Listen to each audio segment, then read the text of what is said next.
दोस्तों, यदि आपको हिंदू धर्म के बारे में थोड़ा सा विज्ञान है, यहाँ पर हिंदू धर्म को मानने वाले हैं, तो आपको ये तो पता ही होगा कि अब तक कितने युग हैं। यानी हम 4 युग वर्णन हमारे धर्म ग में मिलता है। इसमें त्रेता युग, सतयुग, द्वापर और कलयुग के बारे में हमें सुनने को मिलता है। लेकिन क्या आप जानते हैं कि अब तक कितने कौलिग बीत चुके हैं और हम किस कलयुग में हैं? यानी कि कलयुग और इन 4 युगों का भी चक्र होता है। जैसे घड़ी में 12 बजे के बाद एक बार फिर से 1 सेट बजाता है, वैसे ही हर कलयुग के बाद एक बार फिर से सतयुग आता है और सतयुग के बाद एक बार फिर से द्वापर और फिर से कलयुग। तो आज हम इसी के बारे में जानेंगे। हमारे हिंदू धर्म कितना श्रेष्ठ है, इसका पता इसके इतिहास के साथ साथ इसके भविष्य से भी पता चलता है। आज भी आपको हमारे हिंदू धर्म ग्रंथ में लाखों साल पुराना ज्ञान भी आसानी से मिल जाएगा। जो वैज्ञानिक महंगी महंगी सैटेलाइट अंतरिक्ष के ग्रहों की दिशा और गुरुत्वाकर्षण बल का अंदाजा लगा रहे विज्ञान तो आज से हजारों साल पहले हमारे धर्मग्रंथ में बढ़ा जा चुका है।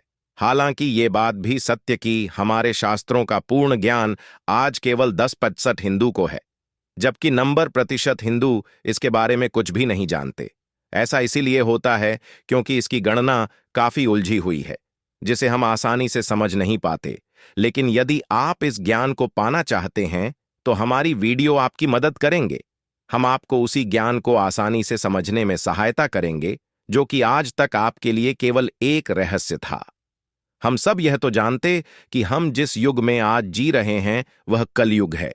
लेकिन क्या आपके दिमाग में कभी यह सवाल आया है कि कौन सा कलयुग है, या फिर इससे पहले कितने कलयुग बीत चुके हैं?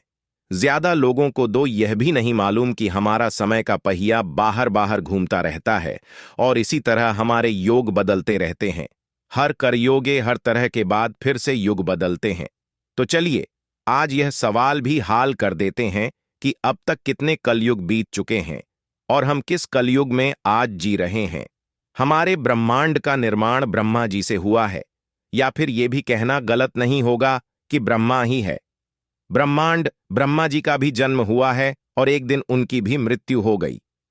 कहने का अर्थ यह है कि हमारे ब्रह्मांड का जन्म हुआ है तो उसका अंत भी होगा। हालांकि कालखंड इतना लंबा होता है, अगर उसे अमर ही कह सकते हैं, क्योंकि ब्रह्मा जी का जीवन 100 वर्ष का है। लेकिन यह 100 साल हमारे समय जितने छोटे नहीं हैं, बल्कि यह 100 दिव्या वर्ष है, जिसमें एक दिव्य वर्ष में 360 दिनों से एक दिन को 2 भागों में बनता जाता है, जिसमें एक भाग दिन और एक भाग रात का होता है। और हर एक कल्प में 14 में 73 महाजोते हैं और एक महायुद्ध में 4 के बराबर है, जिसे कहते हैं सतयुग, त्रेता समय, युग। और अगर ऐसे हम और कलयुग समय हमारा युग कलयुग है ब्रह्मा जी के समय से करें तो ब्रह्मा जी का केवल एक दिन हमारे 4 अरब 32 करोड़ साल का बनता है। इससे आप समझ गए होंगे कि उनका जीवन का हाल कितना विशाल होगा। इसी हिसाब से हम ब्रह्मा जी के 91वें साल के पहले दिन रहे। इसके पहले कल्प के 7वें मनवांता का समय चल रहा है और 28वां महायुद्ध चल रहा है।